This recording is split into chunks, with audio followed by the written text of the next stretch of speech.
Bonsoir à toandra tsika rehetra. Fiadanany tompo sy ny fahasoavany ho amintsika mandrakariva.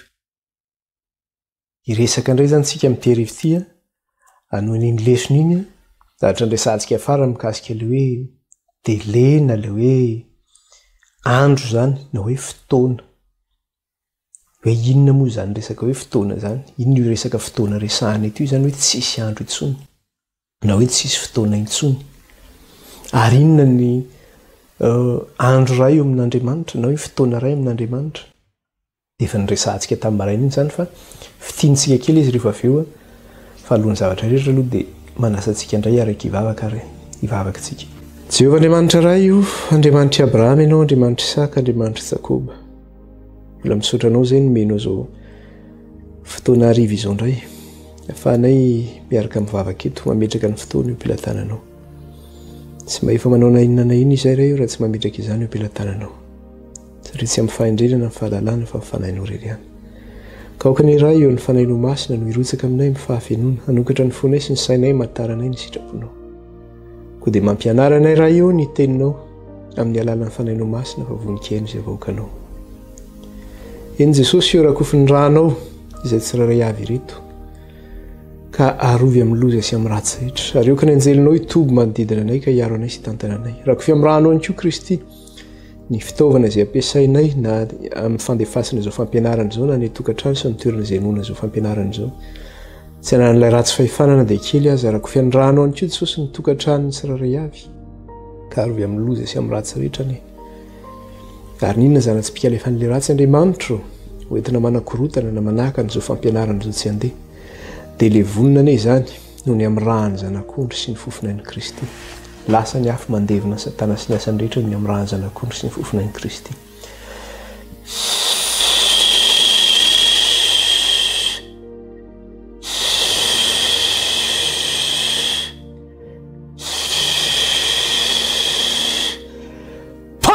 Ravy Satana ny amin'ny rahany zanak'ondry sy ny fofinain'i Jesosy. Tsy manan-kery, tsy manam-pahefana anapaka izao fampianarana izao, tsy manan-kery, tsy manam-pahefana amin'izay mihaino izao fampianarana izao, tsy manan-kery, tsy manam-pahefana amin'ny fahasalamany tsiraray avy. Fa raha misy olona ihany koa mihaino izao fampianarana izao ka ampahorian'ny devoly na nasian'olona na hoe nikasian'olona dia ilay vonina zany noho ny amin'ny rahany zanak'ondry sy ny fofinain'i Kristy izany asan'ny devoly zany tsy manan-kery, tsy manam-pahefana amin'ny tsiraray avy izay mihaino izao fampianarana izao.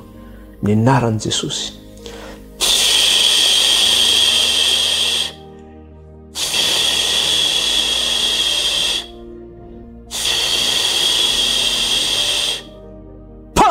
Ravy Satana noho ny amin'ny rahany zanak'ondry sy ny fofinain'i Kristy.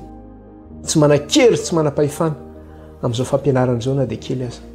Sy amin'ny olona tsiraray avy izay mihaino izao fampianarana izao ka ampahorian'ilay ratsy. Iray ny anaranao raha io.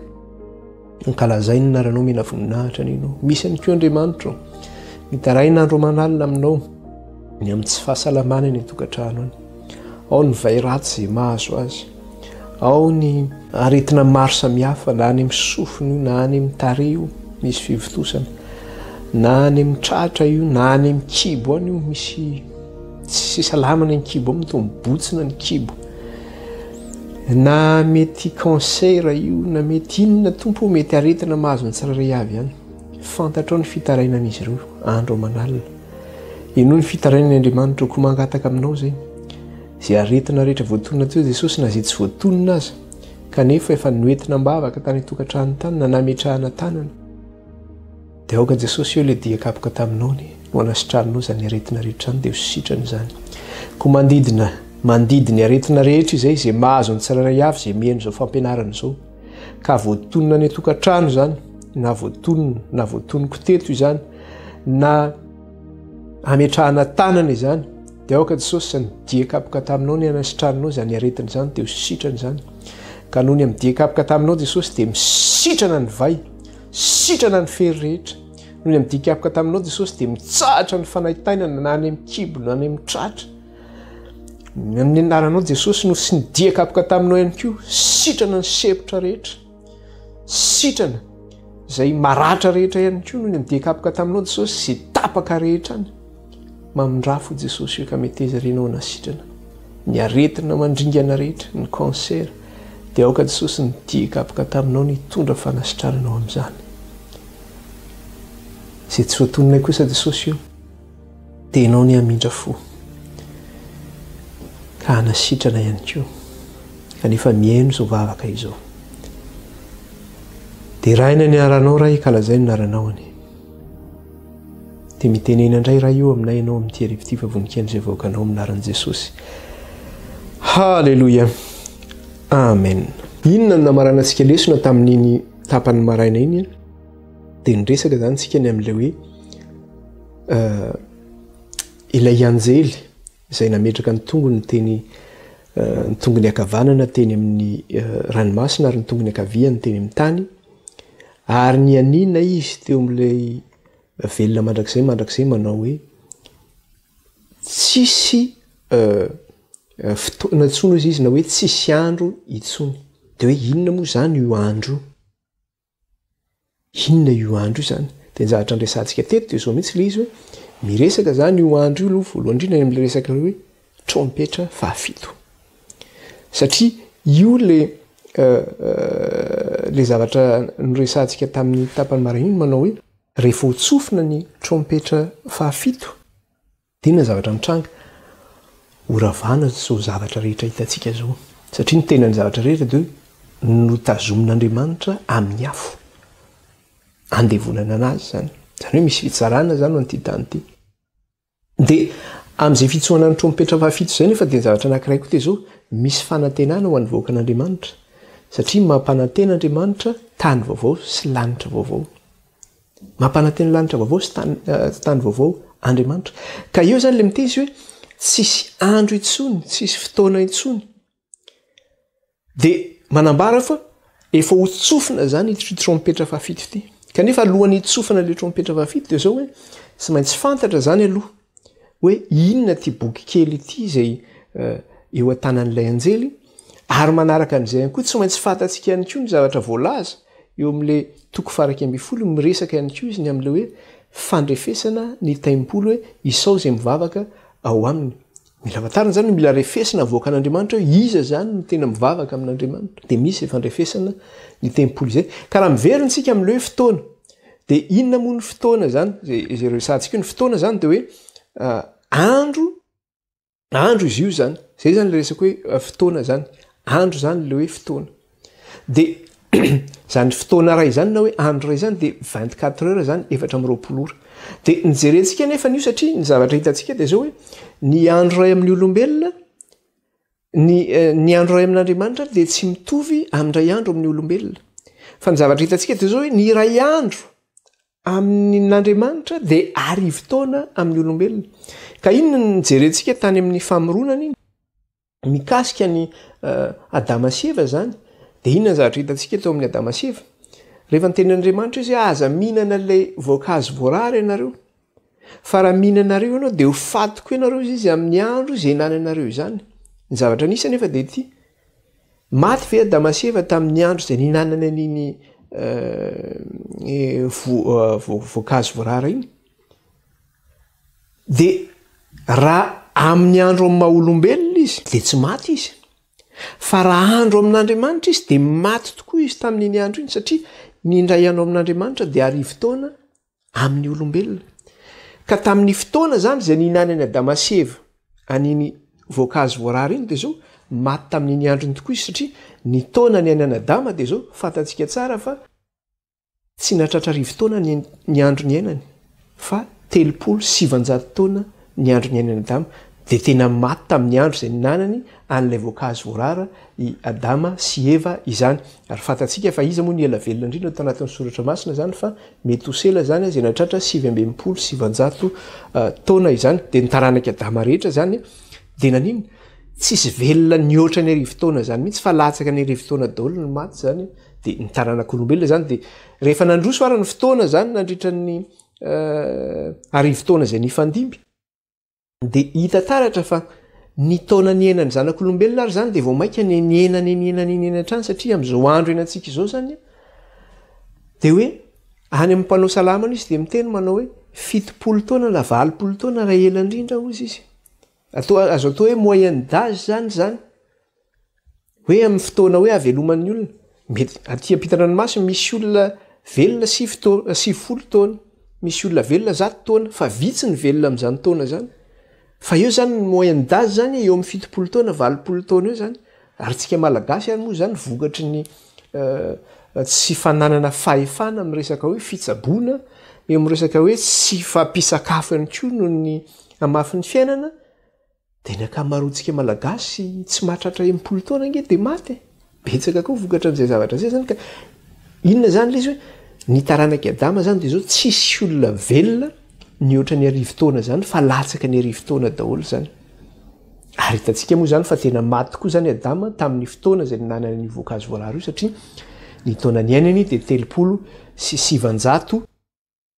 taona izany ka iverenantsika amin'izay raha le lesona manao hoe tsisy andro itsony ozy izy ny anina teo amin'ilay velona mandrakizay zany ity anjely ity zany hoe jesosy kristy io zany eto zany maneho an'le anjely jesosy kristy io satria izy le fahazavanao amin'le fahazavan'ny kristy eo mivoninaany zay le hitantsika zany dia ny anina izy teo amin'le velona mandrakizay manao hoe tsisy fotoana tsony inona ary zany ty fotoana resahana eto ity zany efa nresantsika izy hoe mikasika le hoe amin'ny fotoana zay tsofana ny trompetra fafito sy ny amin'ilay fanjakan'Andriamanitra zay ho avy zany sy ny tany-panantenaina ihany koa ho an'ny vaokan'Andriamanitra le fotoana nefany misy fepitaona io satria ny tentsika hoe ny andro ray dia 10 taona ny andro ray dia 10 taona ny andro ray amin'Andriamanitra dia 10 taona amin'ny olombelona ka raha miteny izy zany eto hoe tsy misy fotoana itsony eo amin'le toko 10 dia mamerina tsika iza zany zay zavatra zay verentsika vakina kely izy toko 10 sao dia misy tsy namaky aninona tsy tamin'iny maraina dia verenatsika kely fa tsy maninona toko 10 ary ny anina tamin'izay velona mandrakizay dia ilay naharin'ny lanitra sy ny eo aminy ary ny tany sy eo aminy ary ny ranomasina sy eo aminy fa tsisy andro itsony izy izy zany hoe tsisy fotoana itsony dia eto anefa zany le izy le fotoana zay resahana io zany dia zao hoe mamerina atsika iza zany le izy mamerina atsika any amin'ny famoronana zany le izy dia izay no mahatonga iverenantsika amin'izay le nyresantsika hoe mbola iverenantsika iny fa tsy nyresantsika tamin'ny maraina miresaka eo amin'le toko 10 iny anjara resahana amin'le toko 10 dia zao nyteneny amin'ny toko 10 manao hoe ary ny tanaboky kely ny velatra teny an-tanany izy ilay anjely zany io ary nabahany ny tongony ka niakavanana tamin'ny ranomasina ary niakavanany tamin'ny ranomasina ary niakaviany tamin'ny tany ary ny tanaboky kely ny velatra teny an-tanany izy ary nabahany ny tongony ka niakavanany tamin'ny ranomasina ary niakaviany tamin'ny tany dia eo zany le izy hoe mamerina antsika indray zany le izy any amin'ny famoronana satria inona ny zavatra rehefa hitantsika le izy eo amin'ny 5 dia zao no zavatra nyteneniny eo amin'le 5 dia ahoana izy ary ny anjely ilay efa hitako dia nitsangana teo ambony ranomasina sy teo amboniny tany ka nanangana ny tanany akavanana ho amin'ny lanitra ary ny anina tamin'izay velona mandrakizay dia ilay nahary ny lanitra sy eo aminy ary ny tany sy eo aminy ary ny ranomasina eo aminy fa tsisy andro itsony eto zany dia inona ny zavatra ny anianany ny anina tamin'ilay velona mandrakizay izy dia ny zavatra nyteneniny mikasika ny amin'inona mikasika ny amin'ny resaka hoe iza no namorona nyity tany sy lanitra ity ilay velona mandrakizay no namorona ity tany sy lanitra ity lay namorona ny ranomasina sy ny eo aminy lay namorona ny lanitra sy ny eo aminy lay namorona ny tany sy ny eo aminy dia zay le hoe mamerina any amin'ny famoronana zany le satria le sareseoany amin'le hoe ny tongony ankavanana any amin'ny ranomasina ary ny tongony akaviany any amin'ny tany dia mamerina any amin'ny famoronana zany zay zavatra zay hoe iza no nahary ny lanitra sy ny tany ilay Jehovah tompony maro no nahary ny lanitra sy ny tany dia jerentsika fa raha mijery sika iverenantsika kely le izy any amin'ny famoronana dia inona ny zavatra hitantsika any dia raha raisina aloha leo am'le toko fahafolo andininy faharoa de inona ny zavatra resahany miteny zavatra anankiroa izy eo zany zavatra anankiray resahany de hoe ny tongony akavanana ozy izy any amin'ny ranomasina ary ny tongony akaviany any amin'ny tany de raha mijery tokoa tsika any amin'ny famoronana de inona ny zavatra misy fa ao amin'ny famoronana no atantsika an'izay zavatra zay zany raha miveriny tsika any amin'ny famoronana de tsika eo amin'ny Genesis toko voalohany Genesis toko voalohany de ahoana ozy izy eo amin'ny Genesis toko voalohany raisitsika kely andininy voalohany tamin'ny voalohany Andriamanitra nahary ny lanitra sy ny tany tamin'ny voalohany ozy izy Andriamanitra nahary ny lanitra sy ny tany andininy faharoa ary ny tany dia tsy nisy endrika sady foana ary aizina no tambonin'ny lalina ary ny fanahin'Andriamanitra nanomba tambonin'ny rano ty tany ty zany de zao hoe tsisy endrika tany am-boalohany ty fa hoana ozy izy ny aizina ozy izy ny tambonin'ny lalina inona moa le lalina le rano io zany de io le teneniny eo amin'le frazy manaraka io manao hoe ary ny fanan'Andriamanitra nanomba tambonin'ny rano zany hoe ny endrika tsisy endrika ty tany ty fa rano fotsiny zany tsisy endrika aizina ozy izy ny tambonin'ny lalina aizina maraparapa zany tambonin'ny lalina de le rano fanahin Jehovah ozy izy nanomba tambonin'ny rano de ny zavatra nisy anefa de zao rehefa namorona ny lanitra sy ny tany am'izay Andriamanitra nandeha ny andro voalohany nandeha ny andro faharoa de rehefa tonga eo amin'ny andro faharoa tsika eo amin'ny andininy fahaenina sy ny fafito de zao ny teneniny ary Andriamanitra nanao hoe misy abakabaka eo anelalelan'ny rano ary ao ka ampisaraka ny rano amin'ny rano izy zany hoe le abakabaka zany eo ka ampisaraka ny rano amin'ny rano ary Andriamanitra nanao ny abakabaka ka nampisaraka ny rano ambanin'ny abakabaka tamin'ny rano ambonin'ny abakabaka dia nisy izany zany hoe saran'Andriamanitra zany le rano ary nataony nisy rano ambony nisy rano ambany de inona ny nampisarahany azy to abakabaka no nampisarahany azy de tonga ny andro faharoa zany io hitantsika io tonga ny andro fahatelo de inona ny zavatra hitantsika eo amin'ny andro fahatelo andininy fahasivy sy ny fahafolo de zao indray ny resahany ary Andriamanitra nanao hoe aoka iangona ny rano eny ambanin'ny lanitra ho eo amin'ny fitoerana iray zany hoe le rano eo ambanin'ny abakabaka zany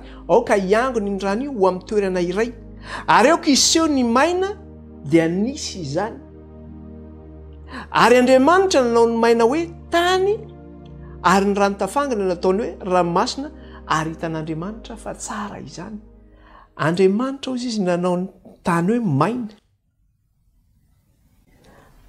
ary ny rano tafangana nataony hoe ranomasina de iny ary hitan'Andriamanitra fa tsara izany andro fahatelo io andro eo zany le ahitantsika an'le hoe miverina makany amin'ny famoronana ny sary aseho eto le hoe ny tongony akavanana any amin'ny ranomasina ary ny tongony akaviany any amin'ny tany de nefa n'izy koa naniny ny aniany izy am'le velona mandrakizay ilay de namerina hoe iza no nahary an'ity lanitra sy ny tany ity namerina izy nanao hoe averiko tsara le vaky teny toko fahafolo andininy fahaenina apokalipsy de renako tsara le izy teo toko fahafolo de vakitsika ny andininy fahaenina de ozy izy ary ny anina tamin'izay velona mandrakizay de ilay nahary ny lanitra sy ny ao aminy ary ny tany sy ny ao aminy ary ny ranomasina sy ny ao aminy de toizany fa tsy hisy andro itsony satria nahoana ity tany ity zany de manino ho foana ity tany ity tsy maintsy horavana ity tany ity fa tsy hisy andro itsony izy fa rehefa tonga zany io andro io de zao amin'ny fotoana ina no atongavany io andro io zany satria hoe tsy hisy andro itsony zany raha vao mitsoka raha vao tonga zany ho fotoana io hoe tsy hisy andro itsony de tonga zany le fitsofana ny trompetra fahafito de tonga ny fotoana amonjena ny vahoaka an'Andriamanitra de iresaka ny ho andro indrindra zany tsika iresaka ny ho andro indrindra zany isika izany de satria miverina makany amin'ny famoronana zany izy de tsy maintsy any amin'ny famoronana indray zany niverenantsika indray ijery le resaka ny ho andro io zany tsika le hoe tsisy andro itsony de iverina am'izay tsika de zao le izy Andriamanitra nahary ny lanitra sy ny tany tao anatin'ny herinandro no nanaovan'Andriamanitra ny lanitra sy ny tany fantatsika nefany fa nindray andro amin'Andriamanitra de arivo-taona amin'ny olombelona izany hoe raha namorona sy ny lanitra sy ny tany zany Andriamanitra de zao enina arivo-taona amin'ny olombelona zany no namoronan'Andriamanitra enina arivo-taona amin'ny olombelona zany ny namoronan'Andriamanitra ny lanitra sy ny tany raha raisina am'izay zany le izy zany satria nindray andro amin'Andriamanitra de enina arivo-taona amin'ny olombelona ny zavatra anankiray nefa de zao Andriamanitra nitsahatra tamin'ny andro fahafito tamin'ny asany zay nanaovany azy rehetra ozy izy vakitsika Genesis toko faharoa vakitsika kely zay Genesis toko faharoa ny andininy voalohany Genesis toko faharoa andininy voalohany sy faharoa ahoana izy izy ato Genesis toko faharoa andininy voalohany sy ny faharoa dia vita ny lanitra sy ny tany sy izay rehetra eo aminy ary tamin'ny andro fahafito dia vitan'Andriamanitra ny asa efa nataony ary dia nitsahatra tamin'ny andro fahafito izy tamin'ny asany rehetra izay efa nataony nitsahatra zany tan'Andriamanitra tamin'ny andro fahafito tamin'ny asany rehetra izay efa nataony izay fitsaharan'Andriamanitra zay nefa niny andro fahafito izay andro anankiray zany zay ny andro ray efa maneny arivo-taona amin'ny olombelona io fitsaharan'Andriamanitra io nefa io andro fahafito io zany zay raisitsika hoe arivo-taona amin'ny olombelona de zao hoe ampitahina ihany koa zany izy io zany hoe io fitsaharan'Andriamanitra io andro fahafito io zany na hoe io arivo-taona farany io zany de ampitahina am'ilay tany nampanantenan'Andriamanitra ho an'ny vahoakany ihany koa zany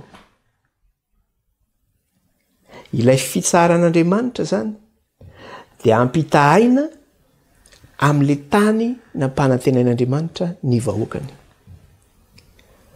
voalohany indrindra aloha de hitatsika zany tandindony zany ao amin'ny Hebreo zany mikasika le tany Kanana tetỳ tany kanefa io tany Kanana tetỳ tany io lazaina fa fitsarana zay ampitsofoan'Andriamanitra ny vahoakany io kanefa ihany koa tandindon'ilay kananany lanitra zay idiran'ny vahoakan'Andriamanitra ihany koa zay voavonjy zany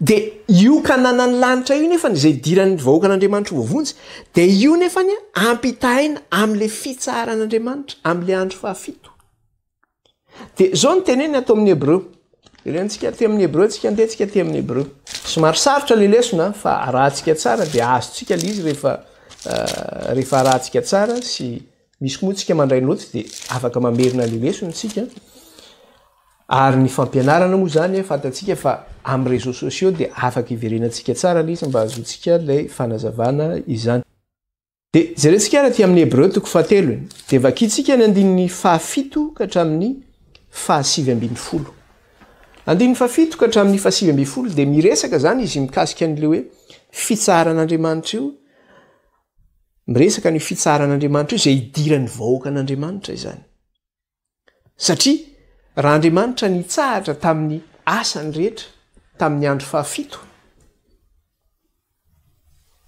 zany hoe sabata zany io andro fahafito io fa nianarantsika teto io de ny zavatra hita nefa teo amin'ny zanak'Israely de zao nomen'Andriamanitra ny vahoakany koa nina ny sabata mba ahafahan'ny vahoakan'Andriamanitra mitsahatra tahaka ny tsaran'Andriamanitra amin'ny asany rehetra de ny fitsofoan'ny vahoakan'Andriamanitra amin'ny sabata zany zay zao de fahatsiarovana fa Andriamanitra no lahary ny lanitra sy ny tany ary nitsahatra izy tamin'ny andro fahafito ka zay koa nitsahara antsika amin'ny andro fahafito ahatsiarovantsika fa itsika de noforonon'Andriamanitra ary itsika de mitsofoka am'le fitsaran'Andriamanitra de ny fanontaniana mipetraka de ty ho an'ny vahoakan'Andriamanitra zay manantena hiditra am'izany kananany lanitra izany raha eto an-tany ary izy tsy mitsofoka am'izany fitsaran'Andriamanitra zany ahoana re no eritreretina itsofony am'izany fitsaran'Andriamanitra zany zay mpanantenan'Andriamanitra ny vahoakany zany hoe zao zany tika de efa manandrana mitsofoka am'izany fitsarana zany efa manandrana zany fitsaran'Andriamanitra zany efa migotehany zany fitsaran'Andriamanitra izany de zao nefa ny zavatra fampitahana eto amin'ity Hebreo ty zany dia zao ny teneniny eo amin'ny 17 ka hatramin'ny 7. Ahoana izy izy? Koa arak'izay fanlazain'ny fanahy masina hoe anio raha ian'ny feoko ianao aza manamafy ny fonao tahaka ny tamin'ny fahasosorana tamin'ny andro ny fakapanahy tany anefitra izay nakany razanao fanahy ahy tamin'izany toetraahy ary nahita ny asako 7 taona izy koa tezitra tamin'izany taranaka izany aho ka nanao hoe ireto dia maniasi amin'ny fony mandrakariva ka tsy nahalala ny lalako ary araka izany nianianako tamin'ny fahatezerako hoe tsiditra amin'ny fitsarako mihitsy izy. Dia jereo ngery reto hoe inona ny zavatra nivakitsika teo amin'ny apokalipsy 10:1 ilay anjely dia nianina tamin'ilay velona mandrakizay dia ilay nanao ny lanitra izay rehetra eo aminy, nanao ny tany izay rehetra eo aminy, nanao ny ranomasina izay rehetra eo aminy, foana tsisy andro intsony, tsisy fotoana intsony. Inona nataony? Nianina izy. Etiko nefa fianianana eto no zavatra resahana. Dia jereo ny zavatra resahana. Ary araka izany no nianianako tamin'ny fahatezerako hoe tsiditra amin'ny fitsarako mihitsy izy. Izany hoe ny zavatra nataon'ireto zanak'Israely reto zany izay nanao ratsy teo anatrehan'Andriamanitra, nomen'Andriamanitra ny lalàny, nomen'Andriamanitra ny fitsipiny, nomen'Andriamanitra hoe zao no ataonareo hoentinareo manompo ahy. Fa nidakany zany, nitsipahany zany, nataony toivoany zany, dia tezitr'Andriamanitra ka nianina tamin'ny fahatezerany, nanao hoe tsiditra amin'ny fitsarako mihitsy izy. Dia toy izany ilay vaky teny, tandremo ry ralahy, fandrao hisy aminareo hanana fo ratsy tsy mino ka hiala amin'Andriamanitra velona. Fa mifananara isan'andro raha mbola atao hoe anio, fandrao hisy aminareo ho tonga mafy fo noho ny famitahan'ny ota. Fa efa tonga piombina amin'ny Kristy isika raha miazona mafy ny fiandohan'ny fahatokitsika hatramin'ny farany. Raha atao hoe anio raha ian'ny feony ianareo aza manamafy ny fonareo tahaka ny tamin'ny fahasosorana. Fa iza moa ny nahatezitra azy rehefa nandre? Tsy izay rehetra nentiny Mosesy niala tany Egipta va? Ary iza no nahatezitra azy 7 taona? Tsy izay nanota va? Ka dia niapatrapatra tany anefitra ny fatiny. Ary iza no nianianany fa tsy hiditra amin'ny fitsarany? Afa-tsy izay tsy nanaiky. Ka dia hitantsika fa tsy nahazo niditra izy ireo noho ny tsy finoana. Eto zany dia fampitandremana lehibe koa ty fafolo ty ho an'ny vahoaka an'Andriamanitra. Ho avy io fitsofana ny trompetra io. Hoe tsisy andro intsony. Fa amin'ny andro farany dia zao ny vahoaka an'Andriamanitra dia hitsofoka amin'ny fitsaran'Andriamanitra.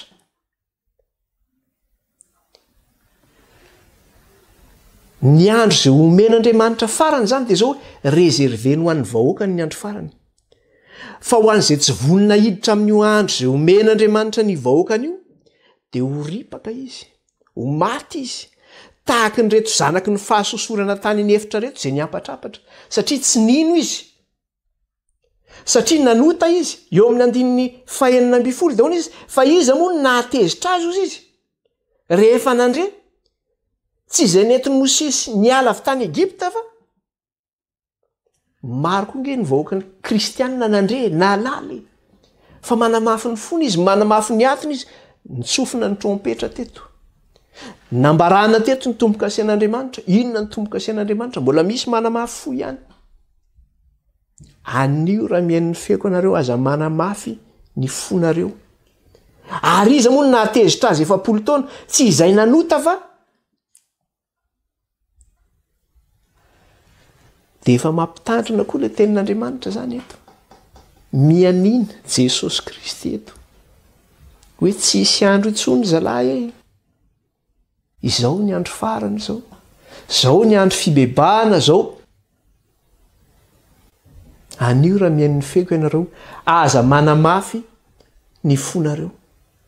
ary iza moa iariza no niany anany fa tsy hiditra amin'ny fitsarany afa tsy izay tsy nanaiky dia ireo izay tsy manaiky le tomboka sehan'Andriamanitra ireo izay tsy nanaiky ny fanambarany Jesosy Kristy dia ny boky ny apokalipsy izy nentina tamintsika teto dia tsy hiditra amin'izany fitsarana izany satria tsy hisy fotoana intsony satria tsy nino izy arak'ilay teneniny hoe ka dia hitantsika fa tsy nahazo niditra izy ireo noho ny tsy finono izy noho ny tsy finono noho ny tsy nidirany izany jerentsika ihany koa amin'ilay toko faefatra andininy fahatelo ka hatramin'ny fahadimy eo le manao fampitahana zany izy ny amin'le hoe fitsaran'Andriamanitra le kananany lanitra amin'le sabata andro fahafito dia zao ny teneniny andininy fahatelo ka hatramin'ny fahadimy fa isika izay nino no miditra amin'izany fitsarana izany araka ny voalazany hoe toy ny anyanako tamin'ny fahatezerako hoe tsy hiditra amin'ny fitsarako mihitsy izy na dia vitatra amin'ny nanorenana izao tontolo izao aza ny asa fa nilaza ny andro fahafito izy eo amin'ny tena anankiray araka izao ary Andriamanitra nitsahatra tamin'ny asany rehetra tamin'ny andro fahafito ary amin'izao koa tsy hiditra amin'ny fitsarako mihitsy izy eo zany le hoe fampitan'Andriamanitra amin'le fitsarany zay omeny ny vahoakany amin'le kananany lanitra amin'le sabata andro fahafito dia toy izany le vaky teny eo amin'ny andininy fahaenina tsy ny fahafito koa satria mbola hiditra eo ihany ny sasany ary izay nitoriana filazantsara tamin'ny voalohany dia tsy niditra noho ny tsy finony zany hoe nanisy ary nefa nitoriana tany aloha zany tsy niditra noho ny tsy finoany teo amin'ny zanak'Israely dia zao araka ilay teneniny teo hoe koa satria mbola hiditra eo ihany ny sasany iza ireo sasany izay mbola hiditra ireo izay nandray an'i Kristy ho tompo sy mpamonjy ny fiainany mandray ny tomboka sy an'Andriamanitra fa tsy mandray ny marika ny bibidia ireo izay vonina ny ankohaka eo anatrehan'ilay nahary ny lanitra sy ny tany izay rehetra ho aminy amin'ny voninahitra azy satria ho avy ilay andro fitsarana ho an'ireo izay nino an'ilay Jesosy maty araka ny soratra masina nitsangana araka ny soratra masina nalevona araka ny soratra masina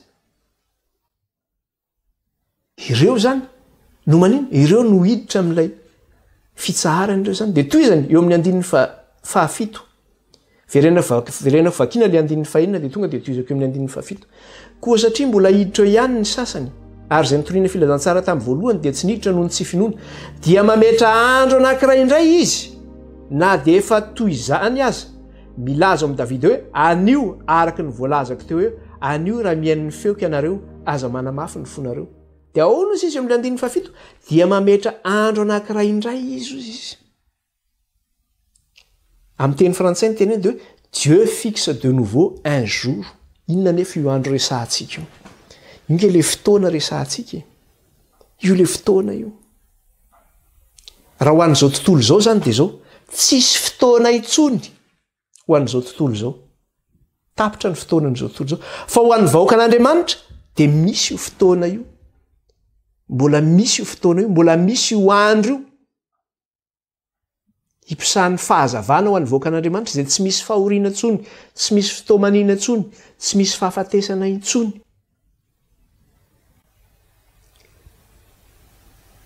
dia mametra andro anankiray indray izy ozy izy dia andininy favalo toy izany fa raha Josoa ozy izy nanome azy fitsarana zany hoe eo le kanana tetỳ tany satria Josoa no nitondra ny vahoakan'Andriamanitra niditra tao amin'ny tany Kanana satria i Mosesy dia maty alohan'ny dirana teo amin'ny tany Kanana dia Josoa no fidian'Andriamanitra piditra ny zanak'Israely teo amin'ny tany Kanana dia ozy izy eto raha Josoa no nanome azy fitsarana dia tsy mba nilaza andro hafa izy tao aorianan'izany zany hoe Andriamanitra zany tsy nanomana andro hafa ho an'ny vahoakany raha ohatra ka Josoa nanome azy fitsarana fa le fitsarana izay nomeny Josoa any vahoakan'Andriamanitra teto an-tany tamin'ny zanak'Israely nivoaka avy tany Egipta ho any amin'ny tany Kanana dia fitsaharana tandindon'ilay kananany lanitra io fitsaharana io izay nomeny dia toizana le vaky teny andininy fahasivy dia toizantsika le vaky teny andininy fahasivy ka hatramin'ny farak'ambin'ny folo koa dia mbola misy sabata fitsaharana ho an'ny olon'Andriamanitra ozy izy. Koa dia eto zany le mbola mampiseho le fampitahana amin'ilay andro fitsaharan'Andriamanitra, andro fafito amin'ilay kananan'ny lanitra fitsaharana ho an'ny vahoakan'Andriamanitra, zay nomanin'Andriamanitra ho an'ny vahoakany. Koa dia mbola misy sabata fitsaharana ho an'ny olon'Andriamanitra, fa izay niditra tamin'ny fitsaharany dia izy koa no nitsahatra tamin'ny asany tahaka an'Andriamanitra tamin'ny azy. Fa izay miditra amin'ny fitsaharan'Andriamanitra izany dia izy koa izy nitsahatra tamin'ny asany tahaka an'Andriamanitra tamin'ny azy. Zany hoe rehefa tonga amin'io kananan'ny lanitra io zany tsika dia inona ny zavatra mitra mitsahatra amin'ny asantsika rehetra sika zany, tahaka ny tsaran'Andriamanitra tamin'ny tsarany tamin'ny nanaovan'ny lanitra sy ny tany tamin'ny andro fafito. Dia zay nge ho alle izy mamerina eto. Tsy adalange Andriamanitra nanomentsika ny sabata hitsaharantsika, ahafahantsika sady mahatsapa manandrana, zany hoe sabatan'Andriamanitra, izany fitsaran'Andriamanitra, zany hoe tsy miasa ianao amin'ny andro sabata, mitsahatra ianao, manome voninahitra ianao. Ianao nke rehefa tonga any an-danitra any ianao ny zavatra misy ange dia zao satria ny rahan'ny Kristy nividy antsika dia natao fanjaka ampisorona sy firenena masina tsika, zany hoe lasa pretra eo anatrehan'Andriamanitra tsika, manome voninahitra an'Andriamanitra andro aman'alina tsika any an-danitra any, manompo an'Andriamanitra tsika. Ka raha eto ary tsika tsy vitatsika ny mitsofoka amin'izany fitsaran'Andriamanitra zany, ahoana ny eritreretanao hitsofoana amin'ny fitsarana any amin'le fitsarana any amin'ny kananan'ny lanitra? Nefa nio mihitsy ny foanan'ny Satana io, esoriny io, manajany andro alahady ozy izy. Aza miasa fa manompo an'Andriamanitra amin'ny andro alahady, nefa tsy fitsaran'Andriamanitra mihitsy io andro alahady io, fa nianarantsika teto io. Fa inona ny fitsaran'Andriamanitra? Fa sabatan'i Jehovah Andriamanitra ozy izy ny andro fafito. Jehovah no miteny an'izany fa tsy za. Fa sabatan'i Jehovah Andriamanitra ny andro fafito. Zay le fitsaran'Andriamanitra. Tena ampitahina amin'izay zany le fitsarana any amin'ilay kananan'ny lanitra izany. Araka le teneniny teo zany, 9:7. Koa dia mbola misy sabata fitsarana ho an'ny olon'Andriamanitra, 10:10. Fa izay niditra ao amin'ny fitsarany dia izy koa nitsahatra amin'ny asany tahaka an'Andriamanitra tamin'ny azy. 9:12. Koa aoka isika azo tohiditra amin'izany fitsarana izany, fandrao isy olona latsaka amin'ny tsy finoana tahaka izany koa. Ka aoka isika ozy izy azo tohiditra amin'izany fitsarana izany, fandrao isy olona latsaka amin'ny tsy finoana tahaka izany koa. Satria fantatsika tsara fa efa maro ireo latsaka tamin'ny tsy finoana, tahaka ireo razambe antsika izay nianjera tany anefitra tamin'ny finomenomana sy ny ota izay nataony sy ny fidinany tamin'Andriamanitra, tsy nienono ny teniny na dia nandre ary izy. Dia ho antsika izay nandre ny fanambaran'i Jesosy Kristy teto. Aoka retondre misy ho latsaka ny amin'ny tsy finoana io ka tsy hiditra amin'izany kananan'ny lanitra zany, zany tany nampanantenany zany, zany fitsaran'Andriamanitra zany, fa tsy hisy fotoana intsony. Dia itsika zany amin'izao fotoana iainantsika amin'izao fotoana zao zany dia zao hoe alavay an'le repos-an'Andriamanitra zany tsika, na hoe eo ambaravarann'ilay fitsaran'Andriamanitra zany tsika izao. Eo ambaravarann'ilay fitsaran'Andriamanitra zany tsika izao. Eo alohan'le fitsaran'Andriamanitra zany ny toerana misy antsika amin'izao fotoana izao. Dia le sabata andro fafito, le andro fafito io, le 7e millénaire zany, ilay sabata fitsaran'Andriamanitra, ilay arivo-taona farany, hoy ny fitenenana.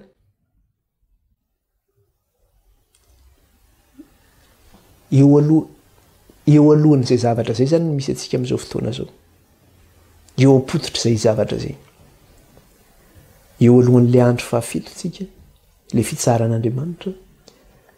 Eo alohan'ilay arivo-taona ihany koa izay omanin'Andriamanitra ho an'ny vahoakany isika. Dia amin'io andro fafito io izay omanin'Andriamanitra ny vahoakany. Satria fantatsika tsara fa le andro fafito dia inona? Ny andro anankiray dia inona? Arivo-taona io. Io arivo-taona iny efa omanin'Andriamanitra ho an'ny vahoakany io. Jereo tsara nge fa zany teneniny ato amin'ny Apokalipsy 2:20 hoe ny vahoakan'Andriamanitra dia zao izay maharesy dia hiaraka anjaka amin'ny Kristy ozy izy maninona? Arivo-taona ozy izy. Hiaraka anjaka amin'ny Kristy arivo-taona ozy izy. jerentsika ty amin'ny apokalipsy toko 20 dia ny 14 izy miteny an'izay. Apokalipsy toko 20 dia ny 14. Ary nahita seza fiandrianana maro ary nisy mipetraka teo amboniny ary nomena fahefana itsara izy ary hita koa ny fanahiny izay nitapahan-dono ny filazanan'i Jesosy sy ny tenin'Andriamanitra sy izay rehetra tsy niankohaka teo alohan'ny bibidia na teo alohan'ny sariny ary tsy nandray ny marika eo amin'ny andriny na eo amin'ny tanany. Iza no hita teo alohan'ny seza fiandrianan'Andriamanitra? Ny hita teo alohan'ny seza fiandrianan'Andriamanitra dia ny fanahiny izay nitapahan-dono ny filazanan'i Jesosy sy ny tapahan-dono ny tenin'Andriamanitra sy ny tapahan-dono satria tsy niankohaka teo alohan'ny bibidia sy teo alohan'ny sary na nandray marika teo amin'ny andriny na teo amin'ny tanany. Ireo zany le nanana le tombo-kasian'Andriamanitra ireo zany le nifikitra tamin'ny sabata ireo le nifikitra tamin'ny finoanan'i Jesosy Kristy le maty tamin'ny atsasaky ny herinandro ireo le nifikitra tamin'le lalàn'Andriamanitra ireo le nanavaka ny madio sy ny maloto ireo. Dia ahoana ozy izy toy izany le vaky teny ary velona izy ka niara-nanjaka tamin'i Kristy arivo taona. Velona izy ka niara-nanjaka tamin'ny Kristy arivo taona ozy izy. Velona izy ka niara-nanjaka amin'ny Kristy arivo taona. Dia fantatsika fa rehefa tonga io arivo taona io, rehefa tonga io fitsaran'Andriamanitra, satria le fitsaran'Andriamanitra zany le arivo taona zany omen'Andriamanitra ny vahoakany zany io. Rehefa hitsofoka amin'ny fitsarana io zany vahoakan'Andriamanitra le sabatan'Andriamanitra io zany fitsaran'Andriamanitra io. Rehefa omenan'io ny vahoakany zany dia mitsofoka amin'le arivo taona ny vahoakany.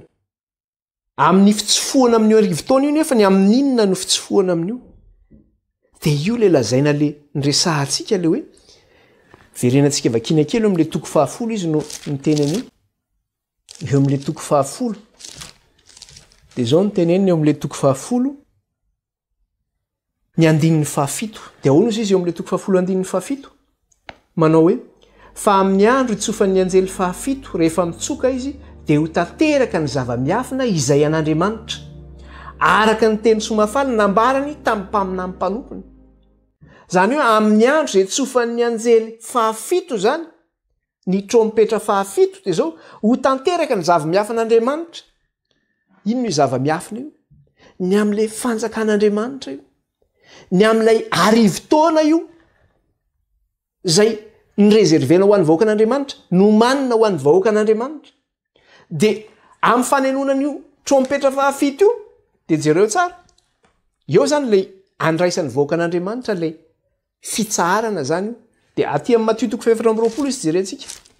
Matthieu 4:20 andininy faraky amin'ny 30. Matthieu 4:20 dia andininy faraky amin'ny 30. Dia izao ny vaky ny teny amin'ny anaran'i Jesosy. Andininy faraky amin'ny 30. Ary amin'ny ampanenona mafy ny trompetra, io zany le trompetra fitsondresahana teo. Ary amin'ny ampanenona mafy ny trompetra dia niraka ny anjeliny izy ary angonon'ireo ny olom-boafidy avy amin'ny vazatany efatra hatramin'ny faravodilanitra rehetra ozy izy. Zany hoe rehefa mitsoka zany io trompetra 17 io dia angonona daholo amin'izay le vahoakan'Andriamanitra. Satria hitsofoka amin'ilay arivo taona ny vahoakan'Andriamanitra. Aniraka ny anjeliny rehetra ozy izy, eran'ny faravodilanitra ozy izy. Eran'ny vazatany efatra hatramin'ny faravodilanitra rehetra. Anangona ny olom-boafidy. Dia ahoana ihany koa izy atao amin'ny Tesalonianina voalohany toko 4. Zao ihany koa ny teneniny. Tesalonianina voalohany toko 4. Andininy 4 sy ny 7. Andininy 4 sy ny 7. Tesalonianina voalohany toko 4 andininy 4 sy ny 7. Dia ahoana ozy izy? Fa ny tenan'ny tompo no hidina avy any an-danitra amin'ny fiantsoana sy ny feona arkanjely ary ny trompetra an'Andriamanitra. Io le trompetra an'Andriamanitra io le tsy trompetra 17. Amin'ny trompetra amin'ny fitsofana ny trompetra 17 zany io. Fa ny tenan'ny tompo izy no hidina avy any an-danitra amin'ny fiantsoana ny feon'ny arkanjely ary ny trompetra an'Andriamanitra ka izay maty eo amin'ny Kristy no hitsangana aloha. Ary rehefa afaka izany dia isika izay velona ka mbola mitoetra no ankarina hiaraka aminy ho eny amin'ny raona hitsenan'ny tompo eny amin'ny habakabaka ka dia ho any amin'ny tompo mandraka hariva isika. Zany le misterin'Andriamanitra zany amin'ny fitsofana ny trompetra an'Andriamanitra, amin'ny fitsofana ny le trompetra fahafito. Rehefa midina ny tompo eny amin'ny raon'ny lanitra ho tsofina ny trompetra fahafito, aniraka ny anjelin'Andriamanitra nangona ny olom-boafidy. Ny maty eo amin'ny tompo no hitsangana hoy izy. Rehefa mitsangana ny maty eo amin'ny tompo dia itsika izay velona ihany koa hiaraka akarina amin'izy ireo eo amin'ny tompo eny amin'ny raon'ny lanitra ary hitoetra any amin'ny tompo mandraka hariva itsika hoy izy. Hiditra zany tsika amin'ilay fitsaharan'Andriamanitra, le sabatan'Andriamanitra, le arivo-taona izay nomanin'Andriamanitra ho an'ny vahoakany. Io le teneniny eo amin'ny Apokalipsy teo manao hoe ireo izay velona hozy izy dia zao hiara-hanjaka amin'ny Kristy arivo-taona hozy izy. Omeny azy, omeny ny fanjakana miaraka amin'ny Kristy io mandritra ny arivo-taona antsika, tsofoka amin'ny fitsaharan'Andriamanitra tsika. Anisany ve ianao ny amin'izany? Ho anisany ve ianao ny amin'izany? Dia raha mijery zany tsika manao fampitahana kely zany tsika eto, raha raisika manao fampitahana kely zany tsika dia zao hoe raha satria ilay fampitahana izay niraisika mantsy ny fampitahana tamin'ny famoronana zany ampitahina amin'ny fiainantsika teto ambonin'ny tany miaraka amin'ilay fitsaharana izay men'Andriamanitra antsika any an-danitra, ampitahina amin'ilay fitsaharan'Andriamanitra ihany koa hoe vitany tamin'ny andro fahafito ny asany. Averiko tsara izy mampazava anazy. Ny zavatra misy zany dia zao hoe fampitahana le famoronan'Andriamanitra, le hoe andro eny izy namorony lanitra sy ny tany, andro fahafito izy nitsahatra tamin'ny asany rehetra. Dia ny fiainantsika eto tany koa zany ahampoarina amin'izay hoe ny taona izay niainantsika teto tany sy ny fitsaharana izay menantsika any an-danitra amin'le sabata fitsaharana izay men'Andriamanitra antsika zany any an-danitra. Satria inona moa ny dikany hoe sabata? Ny dikany hoe sabata dia fitsaharana. Dia ny zavatra resahantsika raha mijery zany tsika dia zao hoe ny taona niainany zanak'olombelona zany teto ambonin'ny tany hatramin'ny siny tantaran'ny tany zany raha ny Baiboly no jerena dia zao manao hoe Adama ka hatramin'ny Mosesy 2000 taona, Mosesy ka hatramin'ny Jesosy Kristy 2000 taona, Kristy hatramin'izao androntsika zao, inona zao ny daty amintsika amin'izao fotoana zao 2023 2000 taona. Zany hoe raha ny tantarantsika eto tany zany no jerena ny tantarany zanak'olombelona dia zao hoe 900 taona d'existence zany tsika eto, 900 taona zany ny fisian'ny zanak'olombelona teto tany. Io 900 taona io nefany tsy dia mitombona loatra izy io satria raha nikajy ary amin'ny calendrier amin'izao vanim-potoana misy atsika izao dia erroné zany io hoe 900 taona d'existence io. Zany hoe tsy mitombona zany hoe 900 taona d'existence io. Satria nahoana? Satria na ny calendrier iainantsika ary dia zao hoe efa miovaova foana ny calendrier antsika hatramin'ny anorenana zao tontolo zao ka hatramin'izao andro iainantsika zao. Raha ny calendrier ampiasain'ny zanak'olombelona amin'izao fotoana zao dia le calendrier grégorien avy amin'ny Papa Grégoire zany izy io. Dia izay no nahazoana nyto calendrier iainantsika amin'izao fotoana zao. Kanefa ny calendrier juifa ihany koa, ny jiosy ihany koa dia manana ny calendrier-ny. Ny jiosy ihany koa manana ny calendrier-ny. Jereo fa na ny sinoa ihany koa raha manana ny calendrier-ny. Fa ny manakaiky zany, ny manakaiky ny fisitsika eto tany zany dia zao hoe ny calendrier jiosy no tena manakaiky indrindra zany. Na io calendrier jiosy io ara zany approximative ihany koa zany io, zany hoe manakaiky izy io fa tsy tena hoe io tanteraka zany le izy, fa manakaiky izy io. Io zany no tena hoe manakaiky ny existence antsika na ny fisitsika zany teto amin'ity tany ity izany.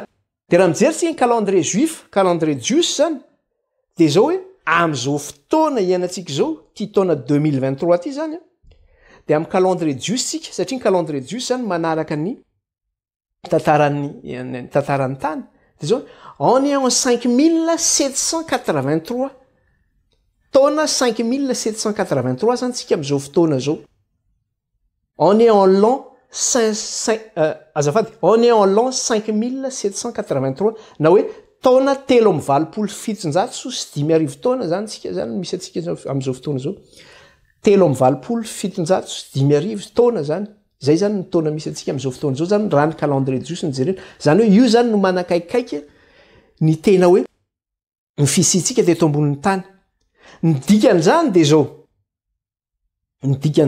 hoe efa akaiky zany ny fidiratsika am'le 7 taona farany zany hoe ilay 9 taona zany mbola tsy feno fa rehefa feno zany ny 9 taona de miditra amy 7 zany tsika de zay mahatonga le izy hoe efa akaiky n'le 10 taona farany zany tsika zao satria raha io zany ny ataontsika hoe io ny daty manakaiky azy hoe 5783 fa tsisy afaka hiteny mihitsy hoe tena io le daty satria ny tenin'Andriamanitra de milaza mihitsy hoe aty amy Matthieu 5:20 zao ny teneniny atao Matthieu 5:20 fa sika kely zay 420 azafady 420 Matthieu 420 ny andiny ny 430 azafady 420 ny andiny ny 430 de zao ny teneniny ahoana izy fa ny am'zany andro sy ora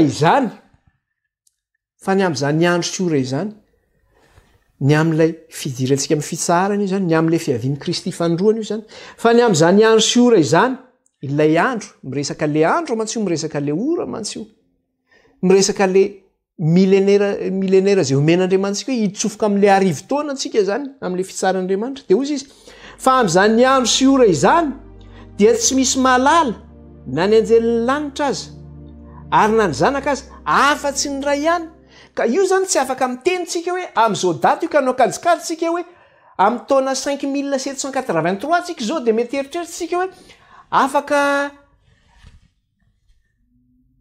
200 taona mahery zany 200 taona mahery kely de hiditra am'le 10 taona tsika zany de mialatsiny za tsy miditra am'zany tsy niteny mihitsy hoe afaka 200 taona tsika de hiditra fa na io daty io ary mety ho diso io daty tsy hoe mety diso satria akaikikaiky io fa tsy tena izy io tsisy malala na ny ora na ny fotoana ary zay indrindra mahatonga le izy hoe tsisy malala na ny ora na ny fotoana zay mahatonga ny calendrier antsika erroné hoe diso ny calendrier antsika zanak'olombelona fa ny jiosy zany izy zany niezaka nanao an'le izy hoe zao zany ny taona misy atsika fa na io calendrier io mbola tsy marina io fa io zany ny manakaikikaiky iaho fa tsy marina donc tsisy mahalala zany hoe amvina ny avian'ny tompo ovina no tonga zany fiavian'ny tompo eny am'rao lanitra zany idiratsika am'lay 10 taona zany tsisy malala n'izay zavatra zay de tsika zany am'izao fotoana zao arak'le tenenina teo hoe io no manakaikikaiky eo amy l'an 5783 io zany tsika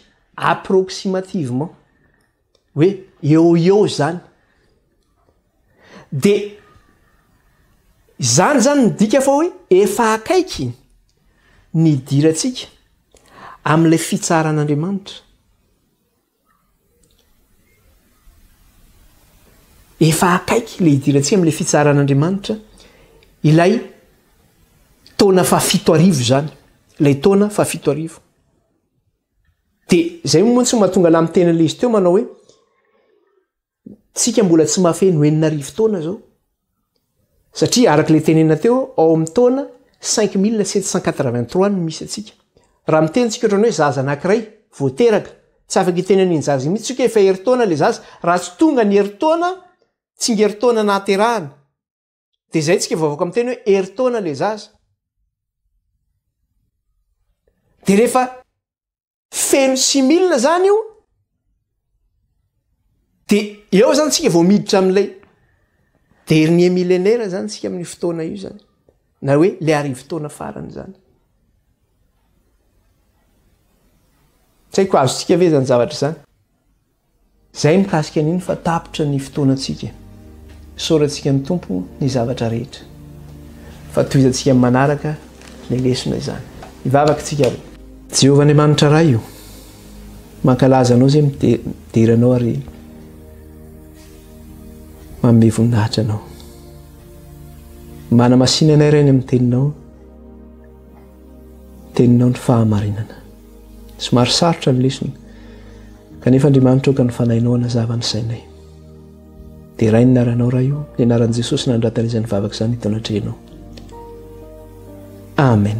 Izay zany amin'ny fampianarana iny isorantsika ny tompo ny zavatra rehetra dia baibai daoly tsika rehetra amin'ny manaraka indray.